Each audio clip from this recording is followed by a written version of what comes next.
بسم الله الرحمن الرحيم الحمد لله رب العالمين والصلاة والسلام على أشرف المرسلين سيدنا ونبينا محمد وعلى آله وصحبه أجمعين.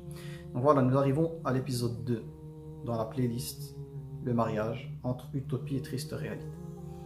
Dans le premier épisode, j'avais insisté sur le fait que toute personne qui souhaite se marier se pose d'abord la question de savoir quelle est l'intention qu'elle met derrière le mariage. Pourquoi elle veut se marier? Quel est le but? Une fois que cette personne aura saisi l'intention qu'il y a derrière sa démarche, ben là on va s'intéresser à la personne. C'est-à-dire que voilà, une fois que je sais pourquoi je veux me marier, et c'est clair que chez nous on se marie pour compléter sa foi, il y a un texte qui va dans ce sens-là qui dit que le mariage c'est la moitié de sa religion. Donc normalement le mariage est un outil ou plutôt le mariage est un projet qui est censé parachever notre religion, qui est censé être notre moitié dans notre religion. Donc ça veut dire quoi? Que si le but c'est que ce soit la moitié de la religion, ou c'est la moitié de la religion, ben la personne que je vais devoir choisir, ben elle doit pouvoir répondre à cet objectif-là, à savoir compléter ma religion. Si c'est pas le cas, ben l'intention déjà, en tout cas pour les croyants, moi je parle ici des croyants, ben, il y a déjà un problème avec l'intention. Il y a un problème avec l'intention, on ne va pas aller très loin. Vu que notre but à nous les croyants, c'est quand même le monde qu'on vit sur Terre, c'est un examen, c'est un test. On sait très bien qu'on est là pour être testé, on sait très bien qu'on est là pour un temps limité, avec une naissance et une mort. Et donc, ce qui compte pour nous en général, nous les croyants, c'est de profiter de ce monde afin d'engranger, d'avoir un maximum de bonnes actions et de pouvoir nous retrouver dans l'au-delà, dans le paradis et notamment le Firdaus al-A'la. Donc l'objectif principal de toute cette vie, avec tout ce qu'elle contient, là on parle du mariage parce que c'est le thème, mais on pourrait parler de plein d'autres choses, c'est de pouvoir décrocher son ticket pour le paradis. Et la personne que je vais choisir pour monter avec moi dans mon bateau, ben si je la choisis, c'est pour ça. C'est pour qu'on s'entraide l'un l'autre afin de nous rapprocher un maximum de cet objectif-là. Si cette personne que je fais monter sur mon bateau, elle est trop attachée à dunya, c'est-à-dire aux paillettes de ce monde, aux tentations de ce monde, on ne va pas aller loin. Pourquoi? Parce qu'elle a un objectif, elle a des intentions, moi j'en ai d'autres. Donc chacun va essayer de prendre, on va dire, le contrôle du bateau. L'un il va aller au nord, l'autre au sud. Ça ne va pas le faire. Ça va être la guerre et des problèmes et tout. Donc première étape, c'est je dois savoir cette personne avec qui j'ai l'intention de me mettre en couple, est-ce qu'elle partage cet objectif avec moi ou pas? Si elle ne le partage pas, salam alaikum.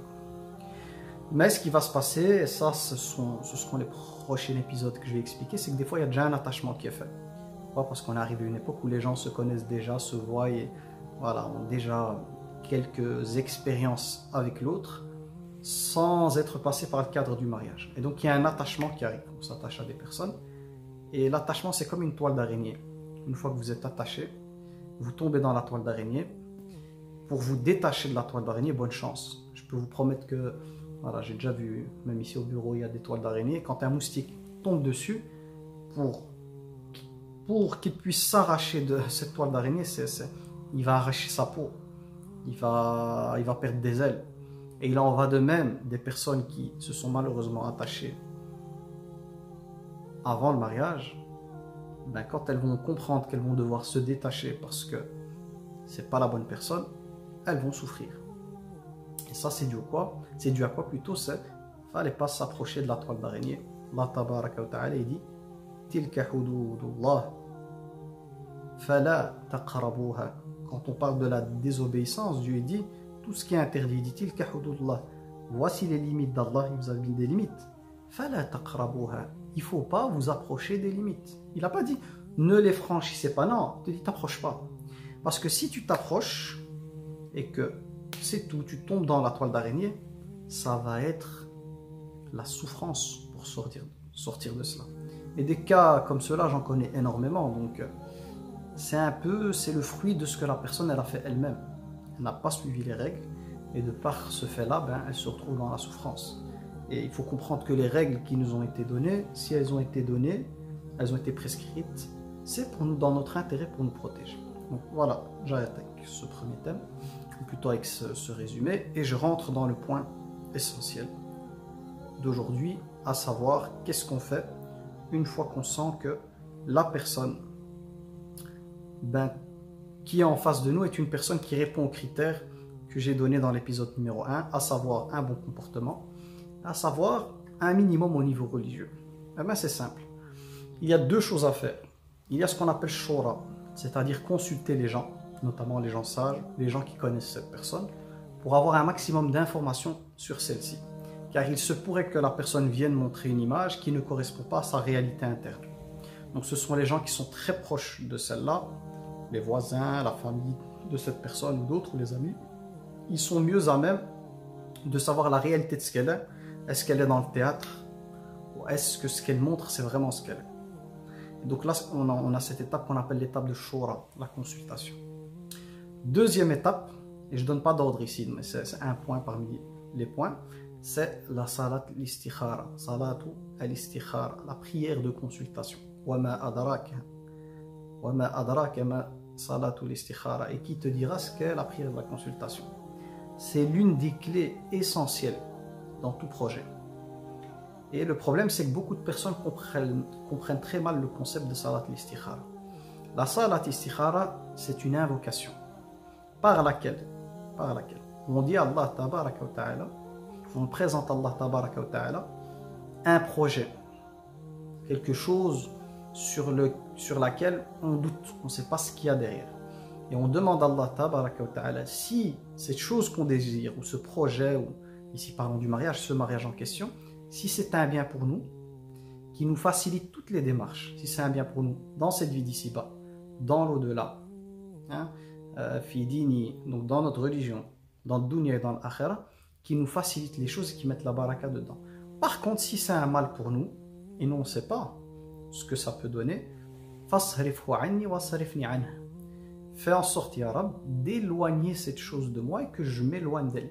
Et donne-moi le bien là où il se trouve. Ça veut dire quoi? Lorsque vous faites salat istikhara avec sincérité et tout, c'est vous mettez entre guillemets votre dossier entre les mains d'Allah tabaraka wa ta'ala, et celui-ci traitera votre dossier en fonction de vos intérêts. Si c'est un bien pour vous, il vous facilitera toutes les démarches. Si c'est un mal pour vous, quoi que vous fassiez, ça ne va pas se faire. Il y aura des trucs qui vont tomber pour bloquer ce projet. Et vous ne savez pas d'où ça va bloquer, mais ça va tomber. Il y a plein de cas comme ça qui font que voilà, ça se passait bien au début et tout, les familles étaient d'accord et tout, puis pouf, il y a quelque chose qui arrive et ça ne le fait plus. Pourquoi? Parce que salat al-istikhara, elle intervient, c'est une invocation, donc il n'y a pas forcément de rêve. Il arrive des fois que ça passe via le rêve, mais il n'y a pas une règle qui dit ça doit passer par les rêves. Mais dès que vous faites salat al-istikhara, c'est fini. Vous avez mis votre dossier entre les mains d'Allah. Si c'est un bien pour vous, quoi qu'il arrive, vous aurez ce bien. Même si vous voyez qu'il y a un peu de tempête difficile et tout, si c'est votre risque, c'est-à-dire si c'est votre subsistance et que c'est un bien pour vous, quoi qu'il arrive, cette chose va se réaliser. Ça peut prendre du temps parce que des fois il faut attendre que le fruit puisse mûrir pour l'avoir. Ça c'est une sagesse divine. Allah il attend les meilleurs moments. Mais quoi qu'il arrive, si Dieu décrète que c'est un bien pour vous, vous l'aurez, vous l'aurez. Et il n'y a personne pour vous voler la chose. Il ne faut même pas vous casser la tête. Vous l'aurez quoi qu'il arrive. Par contre, si c'est un mal, même s'il y a une proximité avec la personne, même si vous avez l'impression que ça marche très bien et tout, eh bien, il y a des choses qui vont se passer et qui vont amener cette relation à se briser. Ou en tout cas, il y a des choses qui vont se passer et qui vont faire en sorte que ça ne pourra pas marcher. Quoi que vous fassiez, vous avez même beau essayer de décrocher, vous avez beau faire ce que vous voulez, ça ne le fera pas. Pourquoi? Parce qu'Allah tabaraka wa ta'ala, vous lui avez dit, si c'est un mal pour moi, éloigne cette chose de moi et éloigne-moi d'elle. Et la réalité, c'est que nous ne savons pas, même si par exemple on a les deux critères, la personne elle a la religion et le bon comportement. Qu'est-ce qui me garantit que c'est vraiment la personne qui me correspond? Le seul qui le sait, c'est Allah tabaraka wa ta'ala. Donc par salat l'istikhara, c'est moi j'ai suivi les directives que Allah tabaraka wa ta'ala m'a donné, le prophète. C'est-à-dire j'ai fait mon choix en fonction de din, donc la religion du comportement. C'est le seul choix que j'ai fait. Mais même si ces deux critères sont présents, il y a des paramètres que je n'ai pas, que je ne saisis pas. La question familiale. Parce que quand on se marie à quelqu'un, il y a aussi des familles. Et ça, il faut savoir que des fois, les conflits viennent des familles. Donc il se pourrait qu'il y ait un problème dans la famille ou la connexion familiale, mais ça ne va pas le faire. Il se pourrait que la personne qu'Allah Vœu, pour moi, c'est quelqu'un qui a un profil particulier pour soigner des choses qui me concernent personnellement et qui concernent ma famille, comme une espèce de baraka. Allah, il met voilà, une personne comme une baraka dans votre vie. Bref, les plans de Dieu, moi, je peux pas, personne ne les saisit, c'est Dieu qui sait, mais en général, si il vous prédestine quelqu'un, c'est pour plusieurs raisons, c'est lui qui les connaît, et ça dépend des cas, chaque cas comment il fonctionne. Donc voilà, une fois que cette salat l'istikhara est faite, si c'est un bien pour vous, Allah il va vous faciliter les choses. Donc si ça bloque un peu, machin, ça va, tôt ou tard, les choses vont se connecter. C'est comme ça.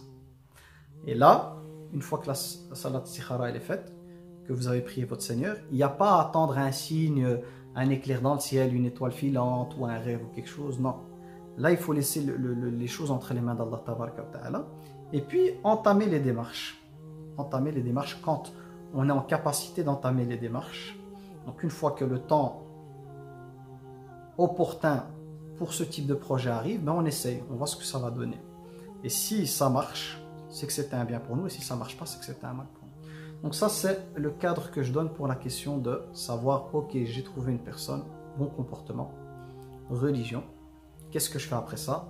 Je consulte les gens, je fais la prière de consultation, et en faisant cela, je mets tout entre les mains d'Allah Tabaraka wa Ta'ala. Et si c'est un bien, il me l'accordera. Si c'est un mal, il éloignera la chose de moi et il m'éloignera moi aussi de cette chose. Et je clôture avec un verset du Coran qui parle de ça, dans lequel des fois nous on a l'impression qu'une chose c'est un bien pour nous, alors qu'en réalité c'est un mal. Donc on veut une chose alors que c'est un mal. Et l'inverse aussi, des fois on déteste une chose, on ne veut pas d'une chose, alors que c'est un bien pour nous. Allah Tabaraka wa Ta'ala dit dans le Coran al-Karim, Surat al-Baqarah, بعد أن أعوذ بالله من الشيطان الرجيم وعسى أن تكرهوا شيئا وهو خير لكم وعسى أن تحبوا شيئا وهو شر لكم والله يعلم وأنتم لا تعلمون. Je traduis. Il se pourrait que vous désiriez une chose, que vous aimiez une chose, alors que c'est un mal. Et il se pourrait que vous n'aimiez pas une chose, ou que vous ne vouliez pas d'une chose, alors que c'est un bien pour vous. Et Allah sait, et vous ne savez pas. À vous de voir, est-ce que vous faites confiance à votre Seigneur, ou ce ne sont que des mots, ouais, j'ai confiance en Allah et tout, mais une fois que on met les choses entre les mains d'Allah, on n'est pas content de la décision d'Allah. Parce qu'il y a des gens, des fois, et ça, ce sera pour le 3e ou 4e épisode, je parlerai de la question de l'attachement et tout, et comment l'attachement peut brouiller les pistes, mais voilà, il y a des personnes qui consultent Allah, puis sont dégoûtées du fait que le choix qu'ils voulaient eux, ben Allah l'a éloigné d'eux. Mais tu te confies à celui qui sait tout, le sage, le généreux, le karim, et puis tu es déçu du choix qu'il fait pour toi. Donc ta foi, elle en est où? Il y a un problème de spiritualité. Si tu as confié les choses à Allah, tu as confié ton affaire à celui qui ne veut que ton bien. Et il veut ton bien plus que ta mère qui t'a mis au monde. Donc comment tu peux, après le fait de l'avoir consulté, être dégoûté du fait qu'il t'ait éloigné d'une personne? Au contraire, te dire, Alhamdulillah, qu'Allah tabaraka wa ta'ala, je ne voyais pas des choses. S'il a éloigné, c'est quel danger? Il m'a fait éviter un danger de dingue, une souffrance de dingue. Donc il faut plutôt être content ou contente. Mais non, nous on est dégoûté, mais pourquoi ceci et cela? Et ça, c'est grave. C'est grave. Mais bon, je ne vais pas m'attarder là-dessus, ça viendra pour certains épisodes. Subhanakallahumma wa bihamdik. Ashhadu an la ilaha illa anta. Astaghfiruka wa atubu ilayk. Subhana rabbika rabbil izzati amma yasifun. Wa salamun ala al-mursalin. Walhamdulillahi rabbil alamin.